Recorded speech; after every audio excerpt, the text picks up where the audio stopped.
Hi, I'm Dr. Elisabeth Kramer here from the Sydney Southeast Asia Centre, and I'm with Dr. Risa Toha from Yale NUS, who will be answering some of our viewers' questions related to her talk on the current political situation in Indonesia.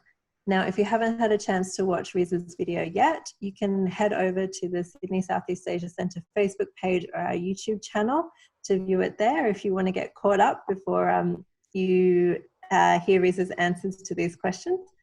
But I'm going to jump straight in. Thank you so much, Risa, for giving us some of your time to answer these questions. I really appreciate it. It's a pleasure to be here. Great. Okay, I'm going to jump straight in with the first question that we received here, which is about Jokowi's 2019 reforms. I wonder if you could give us your opinion about the progress of the Omnibus law, and particularly the Job Creation Bill related to that. It was introduced in January 2020. Right. So the Omnibus Job Creation Bill is a bill that has been in the works for a few months now, and it includes plans for a major overhaul of all kinds of investment-related laws and regulations. And the goal of this bill is to facilitate job creation and to reduce bureaucratic inefficiency. Now, according to the draft anyway, the bill covers plans for reshaping of laws on employment, social security, and BPJS. Now, a number of civil society groups and labor activists are vehemently against this bill because the bill would, if implemented, if approved and implemented, it would require the removal of guaranteed severance pay for workers. It would also imply that foreign workers, especially those who work in startups, would be able to work in Indonesia very easily without any work permits. And companies can outsource even full-time and core roles to workers who are part of outsourcing agencies. And obviously this would impede the employment for workers in Indonesia. And beyond that, labor-intensive industries will not have to abide by the regional minimum wage requirements, and micro and small businesses will be exempted from applying minimum wages. So all of these changes would create would imply severe changes on the welfare of workers in Indonesia, and as a result, a number of people have been protesting against it.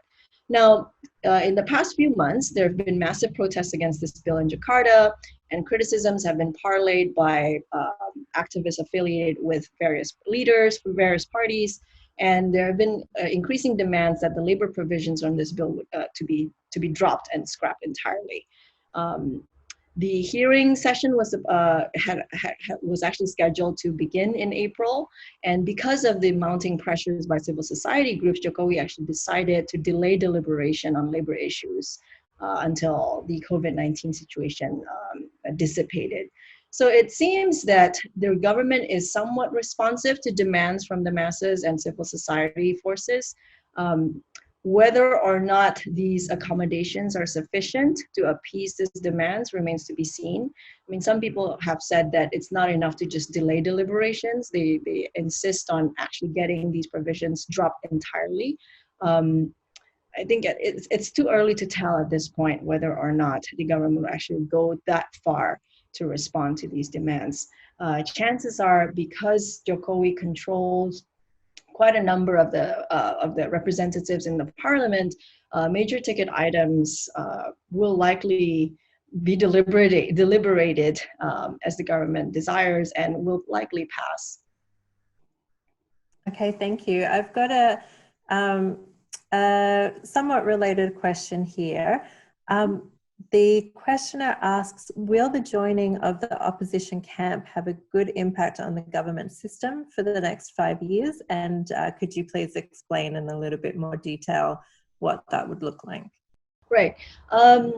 Yeah, so as I mentioned earlier, Jokowi's coalition is actually really expansive and it's quite broad. It includes almost all major political parties, and it controls over 70% of the seats in the parliament. Now, from the inclusionist perspective, that is a perspective that values the inclusion of different groups and their policy preferences in politics, this expansionary approach to a coalitional government should actually be a good thing, because it would imply that the demands of the people who would have otherwise been excluded would be heard, right? Now, however, from a checks and balances perspective, the, shall we say, co-optation of different elements in society into the ruling government may actually imply that there will not be as many dissenting voices against the government. So I think to the extent that party representatives are actually disciplined in their policy preferences and in their voting behaviors, this would mean that the priorities of the government would probably go through in parliament.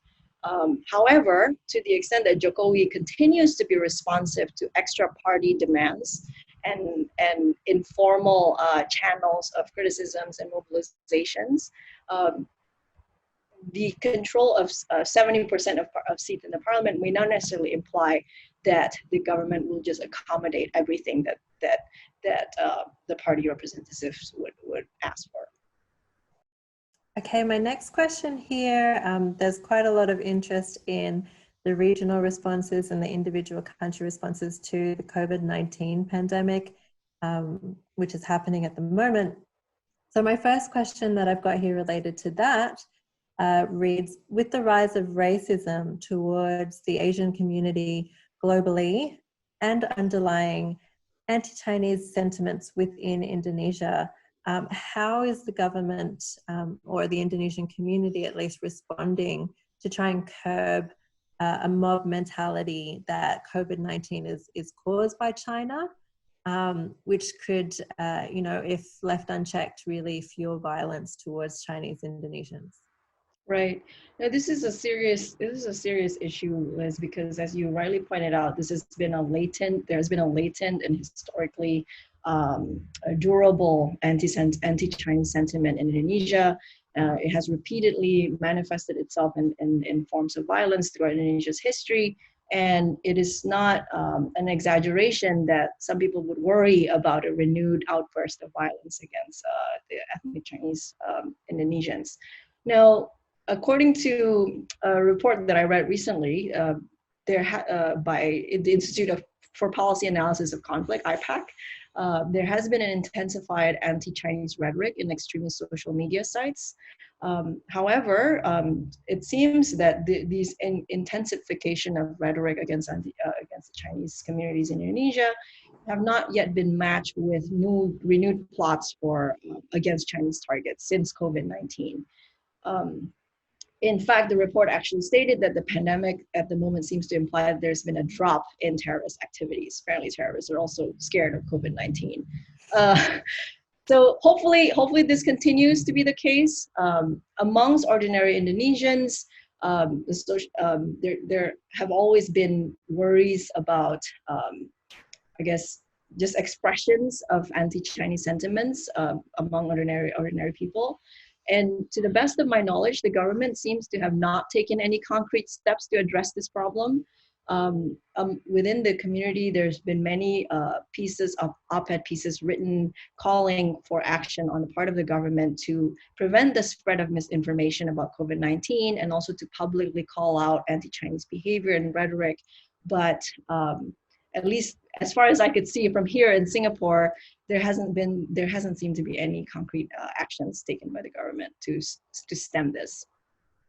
And continuing on that theme, my final question here is, can you tell us more about the impact of the pandemic on informal labor in Indonesia, which is obviously a huge proportion of the working population there? How are they being impacted by the pandemic today? So the social distancing measures, the PSBB, have had a significant impact on the poor and the people who work in informal sectors, such as the online drivers, the Gojek drivers, the grocery store workers, kitchen staff.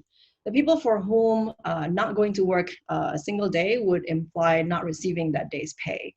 Now, Sri Mulyani has predicted that the economic growth in Indonesia would decline anywhere from 2.3% to even an actual contraction to -0.4 in the worst case scenario.